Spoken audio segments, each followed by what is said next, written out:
I definitely took notes myself too. There's certain things that stood out. We're going to talk about it today.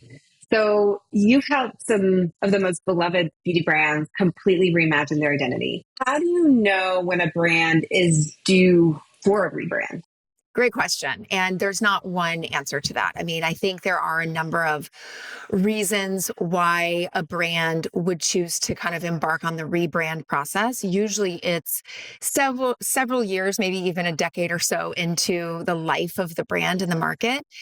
The most common things I see is when a brand understands that their consumer, their target consumer, the one that's been loyal to them, that's been, sort of a repeat customer for, a long time, they're evolving. And they realize that their tastes, the way they're sort of speaking and engaging with culture, the things that they're, sort of responding to, that's evolving because we're always evolving and we're always growing and we're always being shaped by culture. So when a brand is really connected to their customer and they realize that their customers' tastes and preferences are evolving, they might feel like they're kind of outdated, and they need to sort of refresh themselves to stay current with their customer.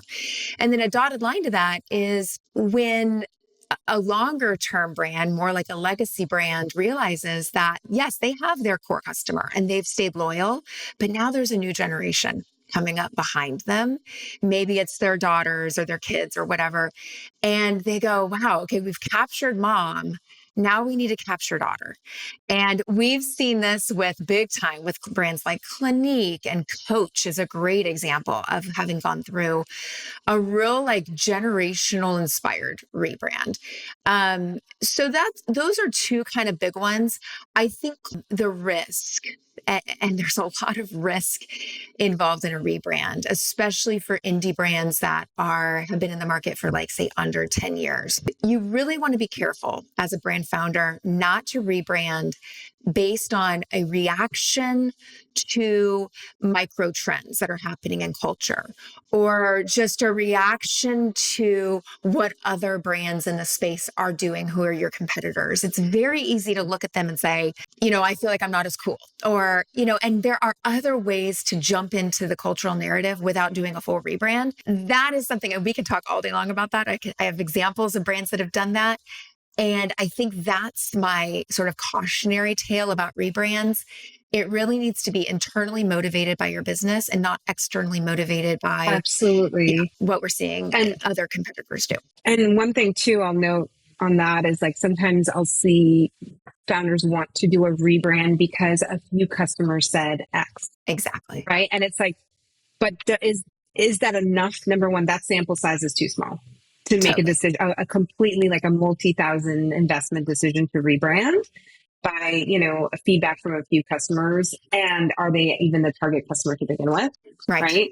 Right. So that I see too is like X, Y, and Z said I need to launch this product, or X, Y, and Z said like the packaging should look like this. I know I've been there personally as a founder where I was like, ooh, like this person that matters in the industry said I should change the packaging. And I felt like at the time I did have to do that, not realizing like maybe that wasn't the case, right? It gets really tricky too when it's retailers who are giving you that feedback. And it's well known that certain retailers, especially the Sephoras and the Ultas of the world, want to be in the kitchen with the brand. They really want to help shape every piece about the brand because they know what works for their consumer. And I think that there's a real argument to be made with like the collaboration with your key retailers. No question there. I think that the brand has to walk a really fine line and make sure that they're staying true to their essence, that they're not abandoning their core why, their reason for being, in an effort to satisfy retailer demand. So it's tricky, and it's definitely a process that requires deep thought and an expert team to help execute. Absolutely. And then, so tell me a little bit more about, there's brands that have beautiful packaging, and I've seen some incredibly beautiful packaging, but then don't necessarily win in the marketplace. What does it need to actually be positioned to win, or not even to win, but to stand out, that goes beyond packaging? Yeah, such a great question. The short answer is A brand needs layers of meaning. So it really begins at the brand strategy phase, which is why I'm so passionate about always starting with brand strategy, which is really the process of defining who you're for, who your competition is, but how are you differentiated from them, not just in terms of functional benefit, but in terms of, the emotional benefit that you're offering. Perhaps you're offering something, a common function like skincare in a new and fresh and innovative way. Um, and I even begin my brand DNA work begins with the brand attributes, which are these ownable sort of elements to your brand that really are the foundation of a brand that nobody else can really claim. So from the very beginning in brand strategy and brand DNA, we are looking for and defining those pieces of your brand story that really only you can own. And then we build up from there, the emotional benefit, the personality and the voice and the tone that really communicate this difference. And then we get to the brand essence. And the brand essence becomes the sort of a very succinct statement of purpose and of your why. Like, why are you here? And it becomes this internal North Star that hopefully your customer really feels.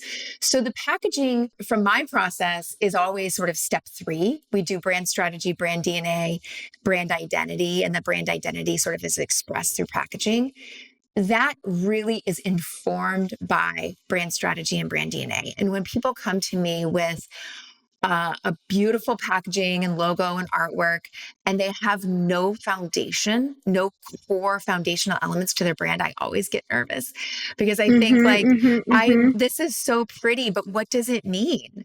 And what if you start to peel back the layers of your brand, if there's no there, your customer is going to feel that. And there are a million other options on the market that they can go to with pretty packaging and functional product. You've got to have the rich story and the layers of meaning that point to the deeper why of your brand. I love what you said about like layers of meaning. I like that. I'm like writing that one down. Yeah. Layers of meaning. And I do want to challenge you there for a moment. So one thing that sometimes I see is there is that deeper layer of meaning, right? There is that like when maybe one of the meanings is like the story is about someone who maybe was in a situation where they lost their confidence and beauty kind of brought that confidence back. And so much of that deeper meaning and that impact and that purpose is to help someone by using their products, really find their inner confidence. But I find that while that's beautiful and it doesn't actually move the needle when it's communicated outwardly to the customer. Sure. Yes, like everyone wants that. Like people want more confidence when they use a product, right? That's typically where we're going when we use a new product. But how do you take that and make it truly different or unique and really impactful on the external messaging to the customer?